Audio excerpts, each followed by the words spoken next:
So, kia ora everybody. Welcome to this thing of Tron Music Presents.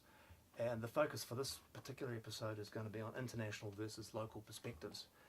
And there's no better person to ask than our guest, the nice Emma G, who's come to talk to us in the middle of her nationwide tour. Thank you for joining us and welcome. Thank you. It's good to be here. Okay, so let's dive right in. So for the people, can you give us just a quick rundown or a brief rundown of your musical journey or your musical career to date? Cool. So I've started writing music from a very young age as a result of wanting to sort of work through a whole bunch of health complications when I was growing up.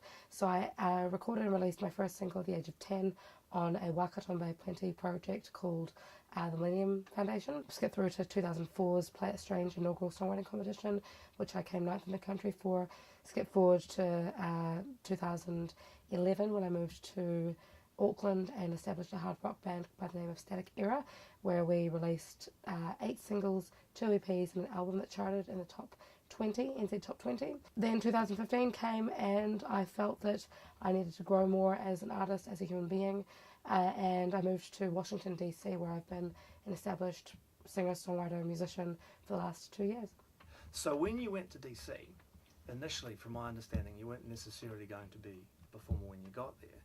How did that happen for you once you got there? How did that evolve once you got to DC? So I initially moved to Massachusetts and then to Connecticut for 2 relatively different jobs. I was an outdoor hiking instructor in Massachusetts, and then I was an outdoor science education teacher in Connecticut, as you do, because what better way to immerse yourself in the fine wildlife that is completely foreign to me in New Zealand.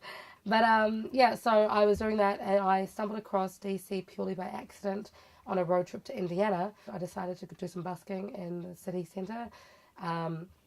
While I was there, I was befriended by these 2 ex-gang members guys who decided that they couldn't quite figure out what I was or who I was and what I represented and what I was doing there. But I piqued their interest and they took me out for lunch and told me about their lives in DC through music, through gang culture, through what it is to be Black American in America. And that really piqued my interest in return. So I ended up visiting a couple more times and listened to my gut. And my gut just said, this is where you need to be. So I packed my bag and stayed, yeah. Okay, so you're in DC and you start like busking basically, right? Mm-hmm. So what other performing situations did you find yourself in? Busking has been the most incredible and bizarre way of making a name for myself, because you're literally, I'm carrying my guitar around with me, which is more effective than any business card. I have tattoos of musical notes all up my arm, which again is more effective than any business card. And then every morning I'm singing for the people. So again, it's more effective than any business card. It's opened up some fantastic and bizarre experiences for me, or opportunities I should say. Everything from I'm currently in talks with Public Enemy about remixing a song of mine called Superhero. Bizarre. Public Enemy. And for those of you who know me, I'm not all that clued up on the hip-hop culture, so it's been a bit of a cultural experience and challenge for me, but it's been a beautiful one. Everything from that to playing at the Christmas tree lighting ceremony at the White House, the Kennedy Center. I'm about to do my second performance there in December. 2 California tours. Hanging out with people like the guitarist from Puddle of Mud and 4 Non Blondes, and it's been a really weird, surreal, and I hate using the word surreal, but it has been. It's just been a really surreal experience and kind of an experiment as I try and figure out what it is that I'm doing. So you get up in the morning and go to work. 5 a.m. And that's what you do, and what I'm hearing is a lot of the opportunities you've got has simply evolved. Well, not simply, but have evolved from doing that, getting up in the morning and going to work. It's been a weird. It's hard to explain to a lot of people though, because a lot of people think because I busk for a living, am I homeless? Am I just trying to make a quick buck? Particularly in a place like DC, or in any big city in America, full stop, people are very tend to be very focused, very money hungry, very kind of just, pipe vision or tunnel vision, I should say.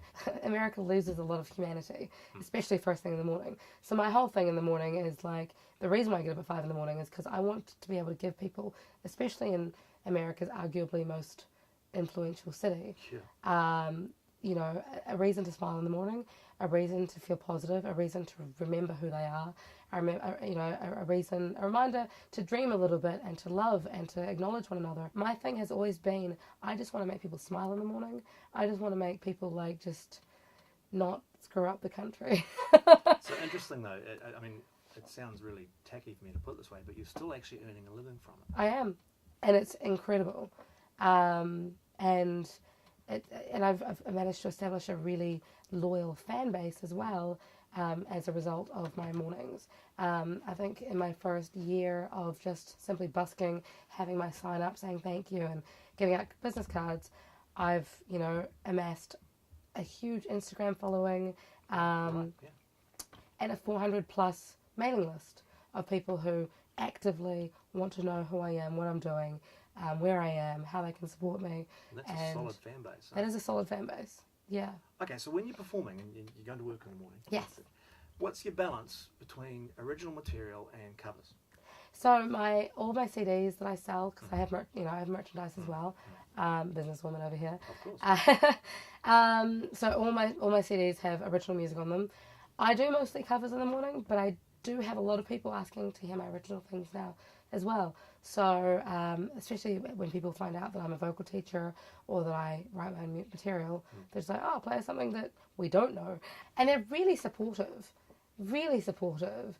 My song Superhero, I actually released on, so this is the one that Public Enemy are remixing.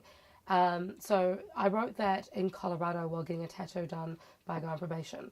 He was having difficulty through paperwork, and we ended up having this massive discussion about how his privilege allowed him the only headache in his life to be around paperwork. And so we ended up having this beautiful conversation about racial and gender inequality in America. So the song I released it officially with the music video on Martin Luther King Day, and it went viral, with regards to the DC population. People, strangers come out to me and going, I really appreciate that song. People would request it at some of the peace protests and rallies that we had around the city. Just weird, out of this, I wouldn't have thought that it would have happened.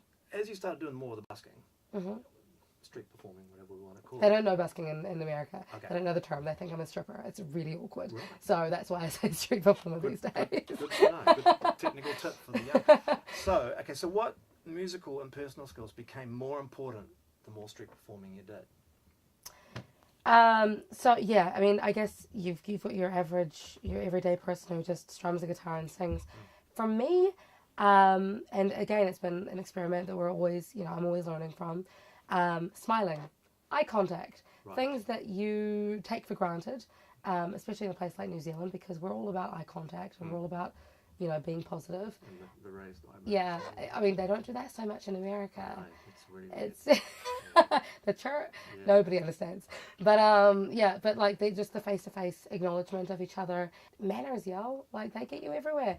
Anytime anybody tips me, whether it's a penny or $1 or a $50 bill, I always say thank you. I have to. Yeah.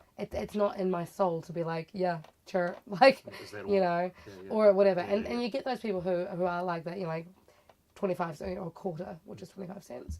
Quarter, what are you doing? I'm worth more than that. You get your street performers, divas and whatever.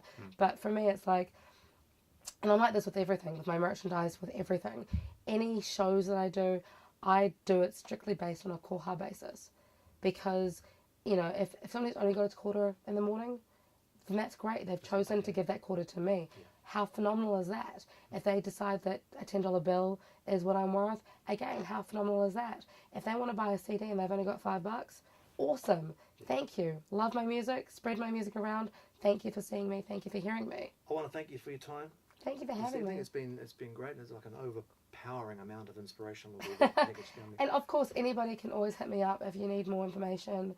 any, like, honestly, I mean, obviously things are really busy over the next couple of weeks, but when I get back to DC, I've got a few shows coming up, but I'm totally open to any online feedback or mentoring or whatever. If anybody wants any advice, hit me up. I'm totally down. Awesome. Thank you very much for your time. Thank you. And thank you to the Tron Music Trust. It's awesome initiative. Very welcome.